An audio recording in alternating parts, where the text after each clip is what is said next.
Hey, we're back. We are the Wrestling Boys. I am Logan. I'm Goose. And we are here to give you our predictions, our five predictions for 2023. 2023, first prediction, and I don't know if this will come as a surprise to anybody. It doesn't come as a surprise to me, but I think number 5 will be that the Viking Raiders will dethrone the Usos. That's one I would like to see because the Viking Raiders, said they killed it in NXT, but then they were brought up to the main roster as the Viking Experience. The Viking Experience at a theater near you. Contender for worst name ever in history. Oh my God! Luckily, they changed it to the Viking Raiders, which still isn't as good as the War Raiders, which they had down at NXT, but still a significant improvement from the Viking Experience. Yeah, these guys, they've been huge on the independent circuit. They were huge in New Japan. I believe they were in New Japan, weren't they? I think so. Yeah, they were huge in NXT. They are amazingly agile for big guys. I think they had taken time off. I think Eric had gotten married to Sarah Logan, who is now part of the Viking Raiders. And I think Ivar got injured, so he was recovering from an injury. And so when they came back with a splash. It was like they totally decimated the Hit Row and Legados de Fantasma, and basically made their return. And they look good. And the only other tag team I see right now that can compete right now with the Usos are the Good Brothers. But I think the and I'm going to just make sure I say it right, the Viking Raiders, I think Triple H is very high on, and I think they would be an amazing tag team to dethrone the Usos. I don't think they'll do it in their first attempt. They'll probably set up a rivalry between the two, or it'll take a few tries till they eventually do dethrone the Usos. Right. Yeah, I think they're gonna set up a rivalry between the two of them. They're gonna have a back and forth where I think the Usos will retain, but the Viking Raiders will still they'll look really good. And then ultimately after a few matches, the Viking Experience, the Viking Raiders, not the Viking Experience, not the Viking Experience.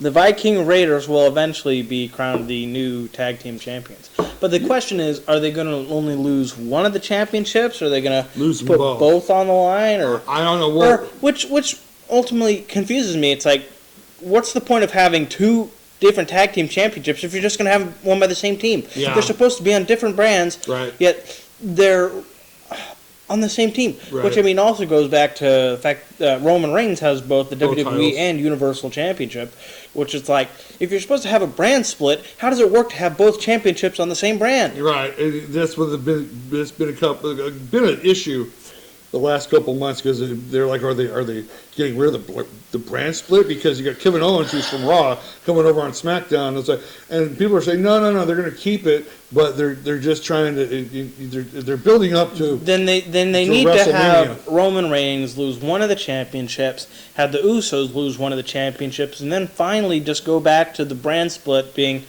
completely even. One has the tag team championship and a main championship. Instead of both being on the same brand and the other's just like, well, sorry, you don't get any championships. Right.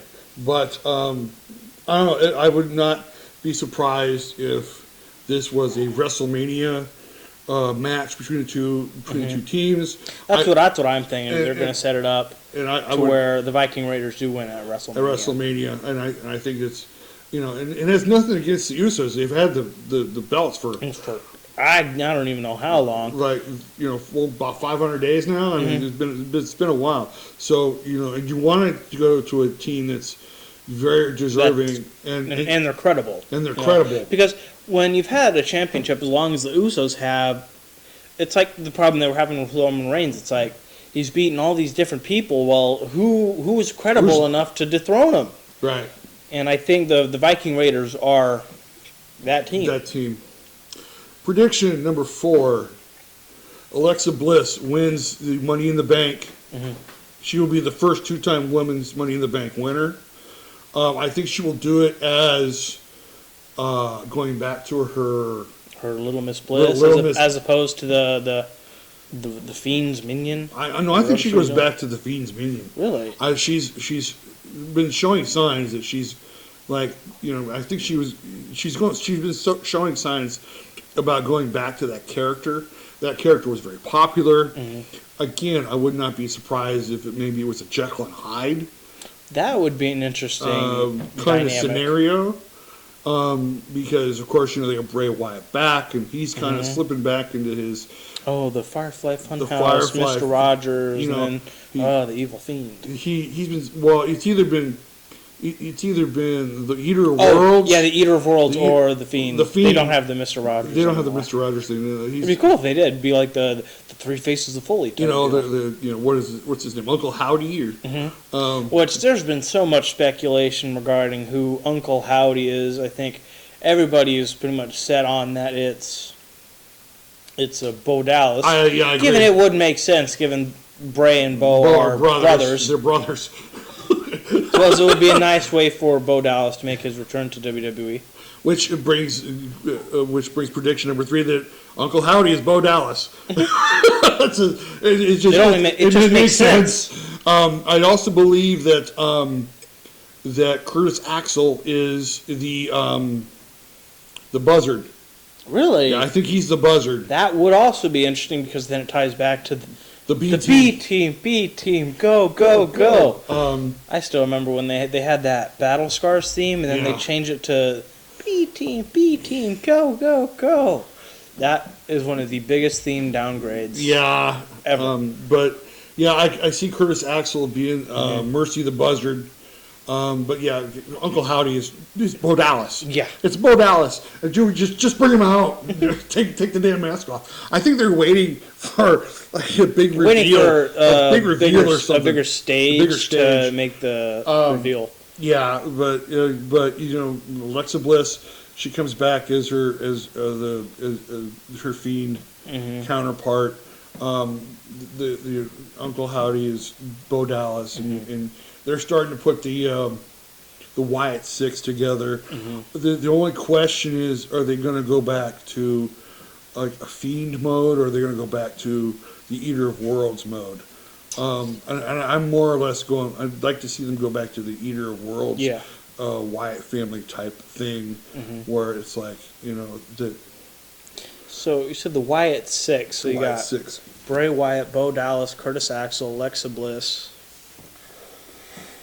Who do you think will be the two remaining members? I think I would like to see would be Nikki Cross as the Twisted Sister. I think that just fits. It fits. As well as I think she was another one where we figured they would probably do some sort of Jekyll and Hyde type deal between the Nikki superhero and the Nikki super crazy villain, psycho supervillain. I don't know. See, first of all, the rumors were swirling that it was going to be Liv Morgan. And which everybody's, oh yeah, that makes sense. And then Nikki Cross, I still believe that they're going to try and bring Sanity back. That would be nice to see. I think that it would only be proper that she remains a member of Sanity. If she's going to continue to be back to her Twisted Sister persona, which is, can I just thank somebody there saying, yes, thank you for getting rid of that, Ukrainian flag gimmick, superhero gimmick, superhero outfit that she was wearing. Another thing I was thinking, if they are going to do a like Wyatt Family 2.0 with this Wyatt 6, do you think they're going to bring back Eric Rowan, one of the OG Wyatt Family members? I think they're holding off on that. I would not be surprised if they do. But here's the thing. I think that what they want to do, and this is what, because we got two members we haven't figured out yet, right? And I think what they may want to do is they might want to bring up a couple of NXT stars. That would be good. But who do you think? I have the foggiest idea. Yeah. I don't know. I don't think it's anybody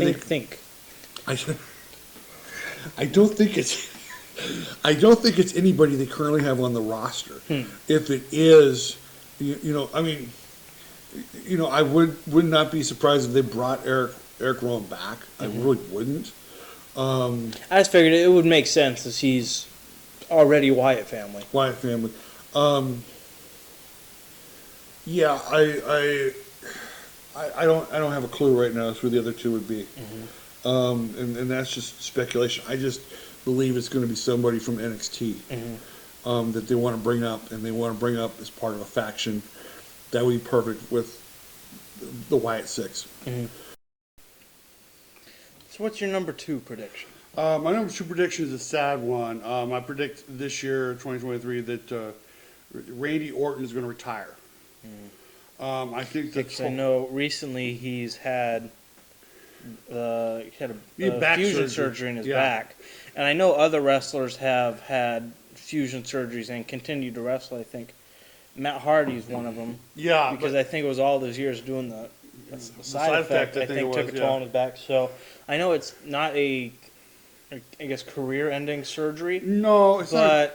It's like, what does Randy Orton have left to prove? He doesn't have anything left to prove. It's just all those years. I mean, if you think about it, one of the reasons I think when Hogan didn't do the leg drop anymore is because it just landing on his butt night after night. It starts to create all of that damage. I guess you could say, to the lower back. It's just repeatedly doing that over and over again, and again doing the RKO. You're constantly landing on your back, your lower back, on your butt, and it's just. And so doing that for 20 years straight, and every single match. I mean, he's a multiple time champion. He's got nothing to prove. Is he 13 times or 14 times, somewhere around there. I mean, it's just, like I said, some of the best rivalries of all time. He's been part of the best stables of all time. He's he's getting into his 40s. I mean, technically, he probably could continue to wrestle, but how much longer can you do it? And can he do it without doing the RKO? Yeah, that's another reason I wouldn't see him coming back, because one, he doesn't have enough to prove, in that if he's already having a back surgery, he's not going to want to land on his back every single match. But the RKO is so integral to a Randy Orton match that you can't really imagine a match without it. I mean, even if you don't see him do it during the match, he does it post match. Exactly. And it'll just go out like how Stone Cold did the Stunner post match. It's like, and it's just an integral part of his moveset. That you kind of like all of a sudden realize, he's not doing it as much. Even when he was wrestling, he wasn't doing it as much anymore because it was causing him so much pain. And they thought, I think initially they thought, well, maybe if he just took time off, that he could avoid the surgery. And then you come and find out maybe a month or two later, no, he can't avoid surgery. He's in a lot of pain. I guess he's in his 40s. He's got nothing left to prove. He could easily go into retirement and go do the podcast thing, or go like do Stone Cold's doing, and then just or even make his annual appearance in the Royal Rumble, or do an acting thing. Go and do acting. He's been an actor a few times. He's got nothing left to prove, and I think for him to admit that, hey, I don't see him doing another run. Mm-hmm. The only Just reason I don't. could see him doing another run is just so his career can end on a high note. Yeah. Instead of I suffered an injury and then I had surgery and then I couldn't wrestle after that. Kind of like what Edge was doing right now after he had to retire on such a sour note. But that happens to wrestlers. Look what happened to Jason Jordan. Mm-hmm. Quite possibly a guy one of the brightest futures in wrestling, only for it to be cut way too short. Way too short. He had such a huge uprise when he was with American Alpha, and then they decided to go and split him up with one of the most god awful storylines illegitimate ever. son storyline. Yeah, it's just. Here's a guy who had a big career ahead of him, and because of one injury, he can't wrestle anymore. And if he attempts to wrestle, it could mean himself in a wheelchair. For the rest of his life. I don't, and that's the sad part. It's like, these guys, they wrestle. Some of them don't even want to stop wrestling. You're looking at, Terry Funk and Ric Flair, who continue to want to go heard back. Ric Flair apparently wants to redo his last match, which, Rick, if you hear this, please don't. Please don't. Apparently from what we hear from your last match, you were knocked out cold and don't remember it. That's probably why you want to go back and do it. But going back to Randy Orton, he's a first ballot Hall of Famer. There's no reason for him to come back. He's had a great run, and I think that even if he did come back, they would probably want to put him in a tag team to just limit his. Like what they did with Andre, where after a certain point, he was past his back was being viable for singles competition, where they just stuck him in a tag team where he doesn't have to be going at it, landing on his back. And that's another guy who had, Andre the Giant, one of the greatest of all time. He had back issues, and he wasn't even someone who did the RKO or the atomic leg drop or some type of move. It's just his back had gotten that bad, and I think that at this point in his career, Randy Orton has a serious sit down with his wife and his family, and just says, "Hey, boy, you got nothing left to prove. You've done it all. You should retire and just wait for that Hall of Fame ceremony and live out the rest of your life with your kids and your grandkids and whatever else that you can probably put together, in your 40s and 50s. But wrestling, I don't think is in his future. Yeah. And it's sad to say because he's one of these guys that I pay good money to go see. And I have paid money to see. Yeah, you know what I'm saying? My number one prediction for 2023, and this is, I think, going to surprise you, because it kind of surprises me in a bit, but I think Kazuchika Okada makes his AEW debut. Really? I think he comes in and in like one of those surprise entrance kind of. Oh, like if they had a. Like I think they have their casino battle royale or something like that. Yeah, they're gonna have him as the surprise entrant for the last entrance. Last entrant, and oh my God, it's Kazuchika Okada, it's the Rainmaker, and it's gonna rain down here in AEW. I think he not only does he debut, I think he eventually wins the AEW championship. I don't know who he takes it from, because apparently, according to MJF, he's not gonna put his baby on the line all this time. He's not going to be a fighting champion. He's going to take his time. And he's going to be a Brock Lesnar type champion. The hiding, disappearing, nowhere to be found AEW champion. That's going to be MJF. Let's not make any bones about it. MJF is the hottest property in wrestling. He's the biggest heel in all wrestling right now. He is amazing. I say he's the best promo in all of wrestling at the moment.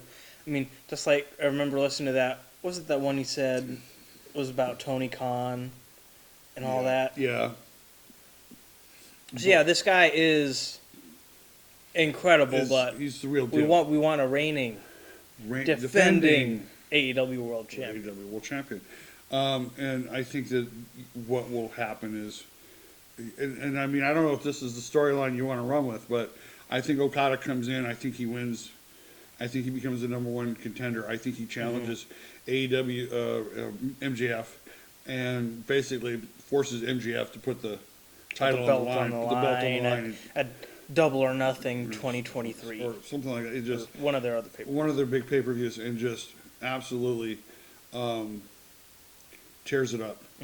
And it's basically because of the relationship that because as we've seen AEW AEW has a very strong working relationship with New Japan. As we've seen, Ishii has appeared on Dynamite. We've had the Good Brothers. The Good Brothers. Well, they were with Impact, but still, it's like you got wrestlers appearing on both Dynamite and New Japan. I think AAA wrestlers. It only makes sense that you would have the biggest star of New Japan make an appearance for AEW, and hopefully we'll get another Okada Omega match because those are always great. I think Takahashi's been on AEW. I mean, it's just. I mean, I know we've had Tomatonga. He's come on AEW.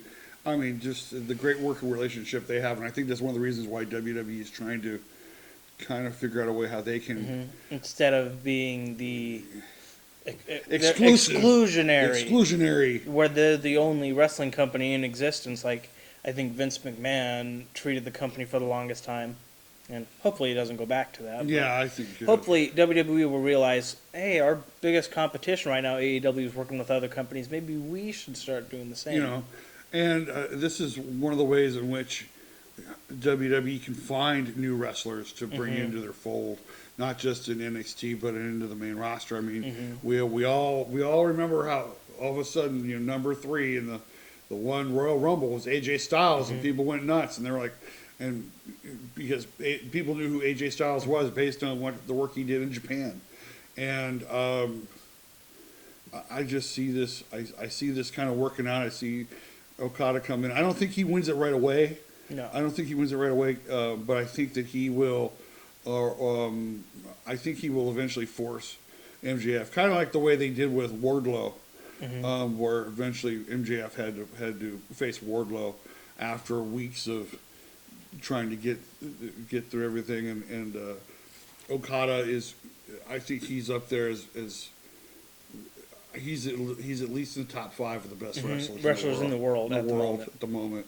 And you're talking about in competition with guys like Roman Reigns and Seth Rollins and Will Ospreay and guys like that. Kenny Omega, where Okada is in that top 5. At least in my opinion, he's in that top 5, and we're going to see how it works out. But those are my predictions for 2023. We'll see how they work out because hopefully these predictions don't blow up in our face like our last ones. Hopefully they all of a sudden don't show up, like Charlotte Flair on SmackDown, as you will have tested earlier in the podcast.